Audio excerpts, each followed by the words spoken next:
So you probably already knew this if you clicked this video, but the new M3 lineup of Apple chips released today on their MacBook Pros and their iMacs. And I was surprised that today my M3 Max MacBook Pro delivered because these weren't supposed to come until the end of the month. I think that's what the keynote said. But here we are on glorious M3 day, and I'm not going to complain about it. If you're anything like me and you were an M1 user, this is my M1 Max MacBook Pro. You skipped M2 for two reasons. First reason, these computers were so unbelievably bonkers, one of the greatest leaps we've had in computing power ever, that you just didn't feel the need to upgrade. And the second reason is that the M2 release was kind of incremental. Like compared to the massive leap that was M1, the M2 release, I want to say underwhelming, but by comparison, a little underwhelming. However, this new M3 drop has gotten everyone talking because, again, it is a substantial leap. I mean, we're not talking like Intel to M1 leap, but I mean, from M1 to M3, we're talking 50 or greater % increase in computing power. That's nuts. That and the new space black color had me lusting a little bit. So I spec'd one out. I picked the upgraded SoC. So we're talking the 16-core CPU and the 40-core GPU. However, I didn't go with 128 gigs of RAM because I didn't think I needed 128 gigs of RAM. However, that also makes a really cool comparison because this, my M1 Max MacBook Pro, is also 64 gigs. So we can really see the difference in power day to day between these two machines. And for all of you wondering, I went with a 2 terabyte, which was double what I went with this one. I regretted the 1 terabyte. I do a lot of work off of external, so it doesn't bother me that much, but I regretted the 1. So let's open this thing up. I got like a whole ASMR setup ready for the unboxing. And then let's find out the most important question, which was, if you were an M1 user, is this finally the time for you to upgrade? Or is it still not going to make much of a difference, just like M2? We'll test it out. Oh, and Dustin, my editor, is still on M2. So if this is like significantly better for editing, then it's going to be his. So there's a part of me that's hoping this is not as great as it's supposed to be. That's all. Let's unbox.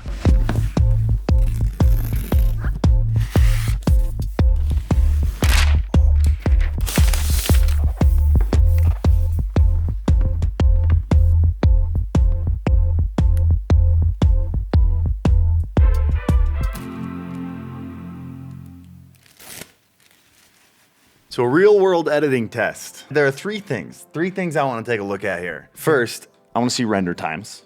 After we see the render difference between the two, I want to see, like, while you're editing, like the snappiness of the playback. Like if something's not been rendered, what's the difference between like the playback smoothness on the two? And then, just because the M3 can go up to 128, which would be a reason for someone to upgrade if they're using more than 64 gigs of RAM, which is the maximum on this one. How much RAM are we using during the playback stuff? Let's see if it ever like maxes out at 64 gigs. I feel like those are the three major bottlenecks for your time and your workflow. Yeah. So we got to render up first. This is a music video we did with Fuslie. All right. 1, 2, 3. If these numbers aren't like particularly large, the difference here, then this computer's mine. Should we look at the RAM? Oh yeah, you want to pull up the activity monitor? Yeah, mine says 38, 40.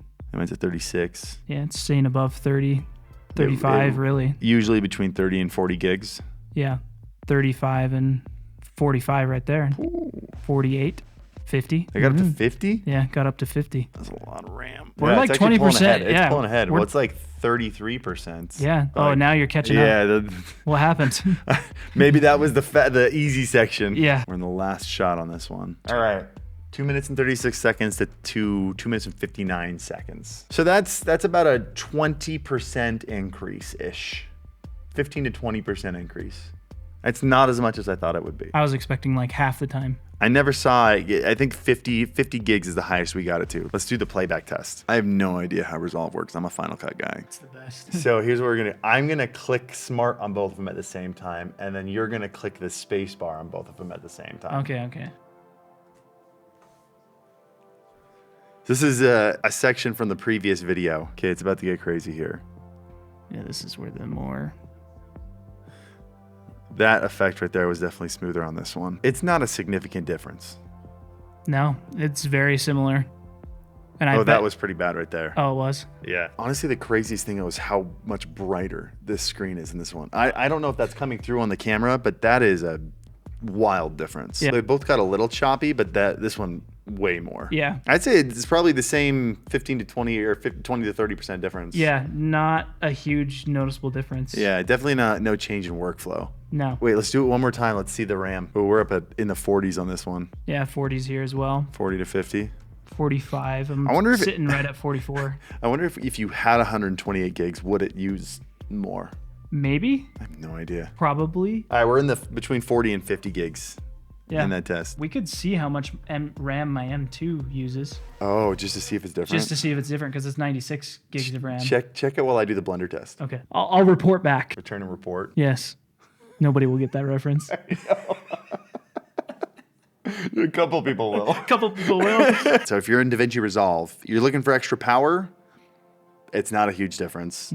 But if you're looking for extra brightness, or you want the space black, or you are an editor that needs 128 gigs of RAM. Maybe you're doing different kinds of edits that use a lot of RAM. Seems like those are the three factors that would get you if you're an editor. But the extra power, we're talking like 15 to 20% increase. I don't think it's changing your workflow that much. At least not like, this is like after taxes, like $5,000. Yeah. All right, I want to do a real quick blender test. This one's going to be super cool. I don't really care about export times because you really only export once. What gets in the way of my workflow and what's dramatically going to change my experience in Blender is when I'm trying to look at this in rendered view. And while looking at it in rendered view, every time you change the perspective, it has to re-render it entirely. So you can see it get all blocky when you're moving and then slowly render it back to full quality. This means that every time you make a small adjustment, you have to wait for it to render again. And not only is it a waste of time, but it kills your momentum. Because let's be honest, every time it starts to render, I pull my phone out of my pocket. So I want to see the difference between these two. What's happening is it's taking 128 different samples for it to consider it full quality. You can see the number right up there. Now it says rendering done. So I'm going to move both of these models of bunny rabbits that I made forever ago, and we're going to see how long it takes each of them to do all 128 samples. Ready, set, go. I'm going to do it a couple times because I feel like this one was just like overheating. The fan just cranked up a ton. I did this test earlier, and the first time M1 beat the M3, and then the next couple tests, the M3 crushed the M1, and now the M1 is back to crushing the M3. Super interesting. Obviously, these aren't like super scientific tests. The super scientific ones are like the benchmarks and the rendering tests and things where you can actually take the exact same action on both. But for a real world test in what I would be using this computer for today, I'm surprised at how little of a difference there is considering how intense the difference in the benchmarks is. And that could mean a handful of things. It could mean that software is not fully optimized to take advantage of the new M3 chip. For example, I know that Blender 4.0, which is not on this machine, it's in beta right now, actually utilizes real-time ray tracing, which the M3 has and the M1 doesn't. So I'm curious how that will change things. It's also possible that these softwares just aren't developed to utilize all the new cores, the additional, 4 performance cores on the CPU and the 8 cores in the GPU. Yeah, this time they're much more neck and neck, although the M1 is still slightly faster. No, the M3 is getting stuck. Yeah, it took the M3 about double the time. If I had a friend with an M1 Max and didn't need a brighter screen, didn't need an extra 64 gigs of RAM, I don't know if I would push M3 on them. There's a part of me that's always worried when I'm doing these that like later I'm gonna be like, oh, of course, I had this running in the background on this one. I don't think that's the case, but it's fast. Oh, fans spinning up on M3.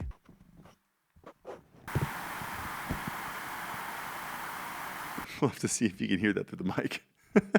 You know those videos of kids opening Christmas presents and it's a PlayStation box and they get super excited, and then when they open the box they realize it's just clothes and the excitement fades and they get really sad. Well, I feel like that's what you guys have been watching in this video of someone opening a big boy Christmas present of a $5,000 computer, and then over the course of testing this thing, his excitement has turned to disappointment as it is no better than his current 2-year-old computer. All right, guys, so where do we go from here? What do we do with this $5,000 machine? My expectations have been on a roller coaster. The keynote left me underwhelmed. I had low expectations. Then all the YouTubers talking about the benchmarks raised my expectations to wild heights.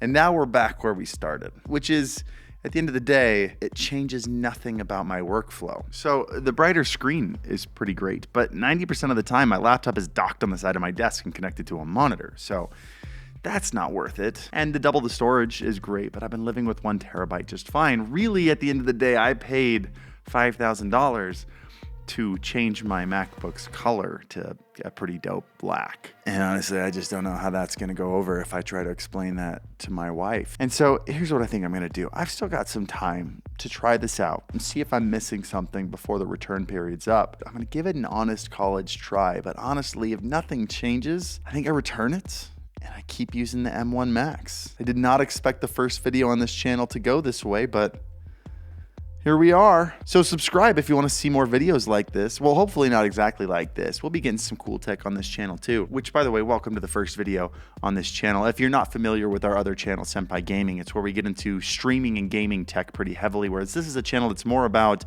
tech that we use IRL, phones, gaming consoles, VR, smart home tech. So hit the subscribe button, be one of the first 100 people to subscribe to the channel. Hit the like button while you're down there. And then join me in our new wait for the M4 MacBook Pro. Oh, I don't have like a sign off. Thanks for watching.